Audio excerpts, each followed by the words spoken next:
আসানসোলে চাইনিজ বা মোগলাই খাবার খাওয়ার প্রচুর অপশান থাকলেও এতদিন বাঙালি খাবারের কিন্তু অপশান সেভাবে ছিল না। কিন্তু লাস্ট 2 বছরের মধ্যে পোস্ত রাজবাড়ি, কস্তুরি, আমি বাঙালি এই রেস্টুরেন্টগুলো খুলে যাওয়াতে বাঙালি খাবার খাওয়ারও প্রচুর অপশান হয়ে গেছে, কিন্তু আমাদের আর যাওয়া হয়ে উঠছিল না।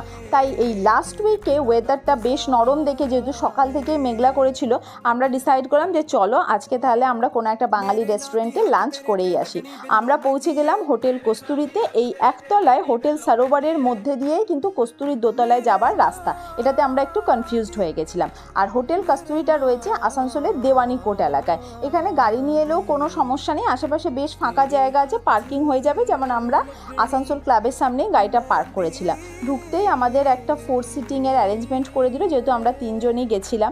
এবার ন্যানোকে নিয়ে সমস্যা শুরু হলো। আমরা তো ভাত আর ওর সাথে কিছু খাবো বলে গেছি, কিন্তু ও রেস্টুরেন্টে খাওয়া বলতেই বলছে ফ্রাইড রাইস, চিলি চিকেন। তাই ও ভাবছে যে ভাতটা বাড়ির খাওয়া, ও ভাত কিছুতেই খেতে রাজি হলো না।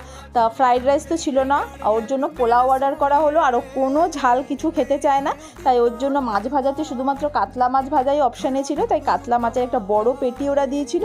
আর ঝাল ছাড়া ডাল বলেছিলাম, তবে ডালের মধ্যেও যেহেতু লঙ্কা ফোড়ন দেওয়া ছিল, ও সেটাও খেতে চাইলো না, ও ঝাল লাগছিল।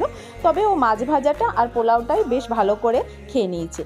এরপর আসি আমরা কি খেলাম আর আমাদের কেমন লাগলো সেই কথায়।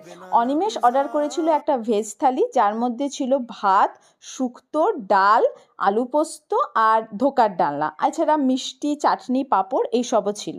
আর আমি অর্ডার করেছিলাম আলাকাটে থেকে ভাত, যেটা হাফ পোর্শন নেওয়ারও অপশান ছিল, আর আমি হাফ পোর্শনটাই নিয়েছিলাম। তার সাথে কচু পাতা চিংড়ি আর চিংড়ির মালাইকারি, গলদা মালাইকারি যেটা বলা হয়। আর অনিমের সাথে একটা বড় পিস পাবদা নিয়েছিল।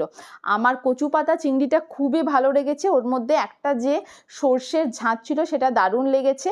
এছাড়া আমি অনিমেষের ভেজ প্ল্যাটার থেকে ধোকার ডালনা, তারপরে শুক্তো, এগুলো সব ট্রাই করেছিলাম। এই খাবারগুলো আমার প্রত্যেকটা ভালো লেগেছে। শুধুমাত্র পোস্তটা দেখে আমার একটুও টেম্পটিং লাগেনি, বাঙালি হয়েও আমি পোস্ত পছন্দ করি না।